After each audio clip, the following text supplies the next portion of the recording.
j'ai les cheveux deux couleurs. On dirait une crème glacée napolitaine. Chocolat, fraise, vanille. Ah non, ça c'est trois couleurs. J'ai commencé à regarder l'émission Les Chefs. Je sais, je suis toujours en retard dans à peu près tout. Je pense d'ailleurs commencer l'émission Friends dans pas long. Ça me semble bien rigolo. Peu importe, la saison tire à sa fin et c'est Émile Bilodeau d'un bord et Damien de Fugueuse de l'autre qui mènent le bal. Deux chanteurs destinés à devenir de grands chefs dans de grands restaurants. La cuisine, c'est vraiment à portée de tous. Alors je peux m'en permettre un peu, non? Et puis, je chante aussi. Quand je suis bien pactée, je chante fucking bien. Je voulais du local, du bon, du festif et du simple. Surtout. Ah, puis de toute façon, il fait trop chaud pour se lancer dans les gros projets. Pourquoi je bois du café d'ailleurs? Je devrais être en train de boire une slotch.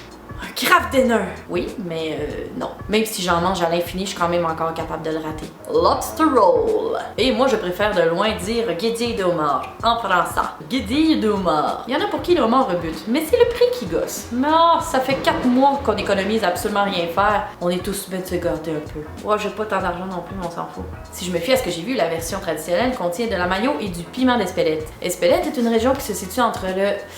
Où est-ce que c'est donc ça et what the fuck? J'en ai jamais trouvé. Alors je me suis tournée vers quelque chose d'un peu plus moderne qui contient de l'avocat. Miam! Les ingrédients! Un homard cuit, refroidi et décortiqué. 4 pains à hot dog, un avocat bien mûr, une demi-tasse de crème sûre, quelques feuilles de basilic frais décortiquées. Non, c'est émincé. Des feuilles de laitue et du tabasco au goût. Si peu d'ingrédients, je me sens déjà rassurée. Temps de préparation, 15 minutes. Faut pas ambitionner non plus. On va se donner le bonheur. Temps de torchage, souvenez-vous de votre dernier festin de homard. Vous en avez jusque dans le nez. Bref, il va y en avoir partout. J'ai toujours pas trouvé les espèces de bavettes avec les homards dessus, là, comme dans les films. J'aimerais savoir ça. Je suis vraiment une fille qui se satisfait de peu. J'ai comme des goûts de luxe, mais du dollar à moi. Lançons-nous donc les moussaillons. Ho, ho, ho. Et ça, c'est le Père Noël. Pièce à conviction numéro 34. Alors, je vais aller à l'épicerie, j'ai choisi celui-ci, je l'ai nommé Alain. On s'est fait un mardi pédicure, on a eu le temps d'essayer le rollerblade et il est maintenant prêt pour son bain. Son bain vers le repos éternel. Les 3 étapes d'une cuisson réussie. Enlever les élastiques, plonger le homard dans l'eau bouillante salée. La tête première et la queue pliée en dessous. Oh. Calculer le temps de cuisson à partir du moment où l'eau recommence à bouillir en utilisant le tableau ci-dessous. Oh, j'ai les tableaux, les mathématiques. Mâle ou femelle, comment je peux savoir si c'est un mâle ou une femelle? Oh, bordel. Ça a-tu un pénis, un homard? L'étiquette, elle cache en plus. Le poids, 436 kg. J'ai pris un tout petit. Et c'est même pas dans les... c'est même pas dans la charte, tellement il est petit. Oh merde, faut que je le prenne puis je regarde. Elle voulait être sûre qu'il s'enfuit pas, hein. J'ai pas rushé ça. Salut Alain. Peut-être Aline. Tu bouges-tu? Tu fais-tu quelque chose? Et calvasse. Mais non, ça m'écœure pas, t'es très beau. Ouf! On dirait un truc d'alien. C'est quoi qu'ils disent? Bordel. Et vous là-bas? Des gros crochets et les femelles de petits crochets minces. Oh, je vois absolument rien. C'est comme un homard sans sexualidad. Il pèse 436 kg et on dit 450 à 560 mâle ou femelle. Vu que j'arrive pas à déterminer, je suis biologiste à ce point. On varie entre 10 et 12 minutes, donc je vais mettre 11 minutes. Je voulais m'alléger la conscience. En fait, non, je me sentais mal. Et j'ai cherché sur le net les moyens d'essayer d'alléger les souffrances de ce pauvre Alain. La première solution qu'on me proposait, c'était de d'abord planter la pointe d'un bon couteau au niveau de la croix située à la base de la tête du homard. C'est clair que je manque mon coup et qu'il va souffrir atrocement. J'ai de la misère à couper un oignon vert. Je suis loin d'être Madame Katana. Une autre solution qu'on disait, c'était de caresser la nuque avec le manche du couteau. Moi, j'ai l'impression que c'est comme si je vous flattais doucement avec le dos de ma main avant de vous donner une Christie de bonne gifle. Ça fait aucun sens. L'option la plus simple consistait à le placer au congélateur pendant 15 minutes. Question de l'endormir avant de le bouillir. Alors, je suis en train de me demander si Walt Disney, en fait, n'est pas juste endormi et non mort cryogénisé. Cryogénisé? Qui est pas mort gelé. Je vous le dis tout de suite, ce sera pas l'épisode le plus dynamique, hein, parce que je me refuse de me filmer en train de mettre le pauvre Alain dans l'eau bouillante. Tout ce qu'il faut retenir, c'est de mettre le homard la tête d'abord, la queue ensuite. On calcule, ben pour moi ça sera 11 minutes, là, juste surveiller le temps. Et pendant ce temps-là, ben, je vais vous mettre des belles images, de belle musique, des séances d'ASMR, je ne sais pas. Question de vous relaxer un peu. Je vais retenir en chuchotant, pis c'est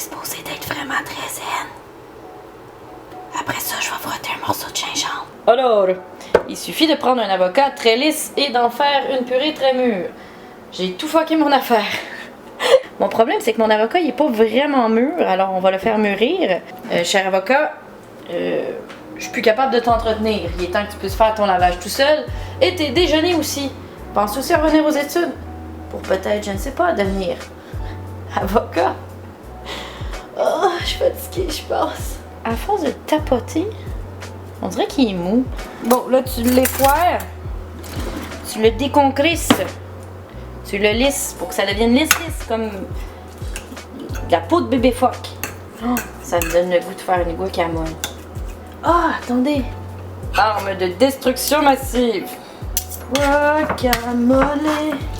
C'est pas vrai, tu vas servir pour le homard. Alors tu rajoutes à ça une demi-tasse de crème sûre. Et... Tabarnak. C'est du fromage cottage.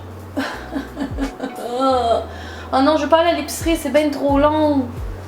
Oh, c'est dégueulasse en plus du fromage cottage. On dirait un chat qui a vomi dans un bol et qui dit bon appétit. Pff, ça va être bon pareil. La mayonnaise. Tu mélanges comme ça. Alors, ils disent du tabasco au goût. Oh, hey, moi je me connais, hein. Je vais épicer ça à fond. Je vais y aller graduellement et goûter. Je sais pas si c'est fort ça. On va voir.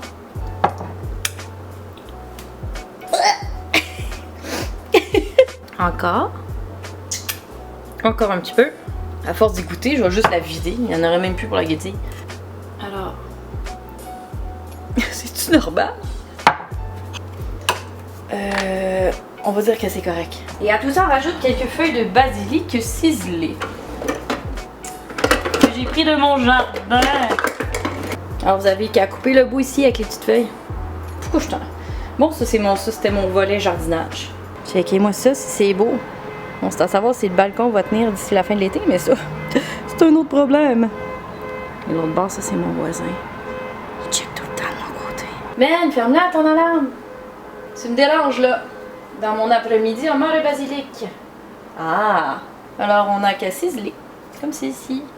Là, tu mélanges. Ouf, c'est grossi comme un morceau, mais c'est pas grave. Puisses-tu avoir une bonne deuxième vie au royaume de la langouste? C'est-tu Red Lobster, ça? Je sais pas s'il y a une façon de faire. Comme ça? Oh, le verre. Ça se mange-tu, le verre? Ça, c'est la question que tout le monde se pose. Le tomali est une substance verte et tendre que l'on retrouve dans la cavité du homard. Il conjugue les fonctions hépatiques et pancréatiques. Et tout comme le foie d'autres animaux, il sert de filtre naturel aux contaminants. Il est plutôt rare qu'on consomme ce mets, mais certains en apprécient la saveur délicate. C'est comme une espèce de foie qui accumule les toxines. Le nôtre nous aide avec l'alcool, le sien l'aide avec les désastres environnementaux. By the way, j'ai pas entendu crier Alain quand je l'ai mis dans la casserole. Je pensais que... Par contre, à un moment donné, j'étais à peu près sûre que j'ai entendu dire « Connasse! » C'est polisson, cette affaire-là. Mais t'essayes d'en prendre au maximum. Sinon, tu vas trouver que ta guédille est maigre en esti. Cette chose rouge a été achetée au Dollarama pour ceux qui se posent des questions. Et c'est de la merde. Après ça, les carcasses de homard, ben, vous pouvez les prendre, percer les trous. Et vous en faites un joli collier. Il y a rien là-dedans. Hostie, je suis pas agile. Hey, j'ai réussi. Je pense que c'est le genou. Si je pose de même, c'est pas les images les plus jolies que vous aurez vues, là. Oui, ouch! En fait, l'avantage de la guacamole, c'est si la petite chitose verte là, que tu mets dedans, ben, ça apparaît plus. Tu peux vite oublier que c'était là. Bon, ça, je fais quoi avec? Mon chapeau? Malgré tout, j'ai eu une bonne vie. Finalement, c'est un art de vivre, le décortiquage au homard, j'ai l'impression. C'est comme faire du scrapbooking. C'est aussi long. Au final, t'es pas sûr du résultat. Et voici le résultat. 4 pains hot dog. Non, non, non, non, non, non, non. J'en ai pris un puis j'ai mis tout dedans. C'est un modeste butin, mais on va le manger pareil. Dégustation. Oui, je me suis changée. En fait, c'est pas que je suis une carte de mode, c'est simplement parce que j'avais l'impression de m'être battue avec Poséidon, le roi des océans. J'en avais littéralement partout et je sentais le fond de ponton. Je vais commencer par le pain. Moment tranche de vie. Les gens qui me connaissent bien le savent déjà. Je décortique tout ce que je mange. Quand je mange un sandwich, c'est le pain d'abord, la garniture ensuite. Un burger, c'est la même affaire. Une pizza, ça va être la pâte d'abord, le fromage ensuite. Et quand c'est des Fruit Loops, c'est par ordre de couleur. La dernière étant ma préférée. Verte, évidemment. Pas la pomme, la lime. Une lime chimique, mais une lime pareille. Oui, il y a beaucoup de gens qui se posent des questions en ce moment, et surtout beaucoup de psychologues en devenir qui cherchent ce que j'ai sur Google. Cherchez pas, ça sert à rien. Pourquoi tu mets ton homard dans un pain d'abord? Je répondrai pas à cette question. Je vais attaquer le homard. Je dirais pas un gros party dans la gueule, plus qu'une réception, un 5 à 7. Quelque chose de convivial. On sent quand même qu'Alain était probablement une aline. J'ai trop fait cuire, ça goûte comme un peu caoutchouteux, comme une route basique. Ça reste quand même du homard. Ce bon là, je vais pas le manger trop vite, j'en ai pas assez. L'avocat, très bonne idée. La crème sûre, ça aurait donné un petit kick de plus. Le fromage cottage, non, dégueulasse. Du basilic, maison. C'est pas de longueur. Alors moi, ce que je peux suggérer, c'est de te trouver un ami très très riche qui peut acheter 5-6 homards d'achat. Comme ça, t'es sûr de pas rester sur ta faim. Sur ça, je vous dis bonne guédille.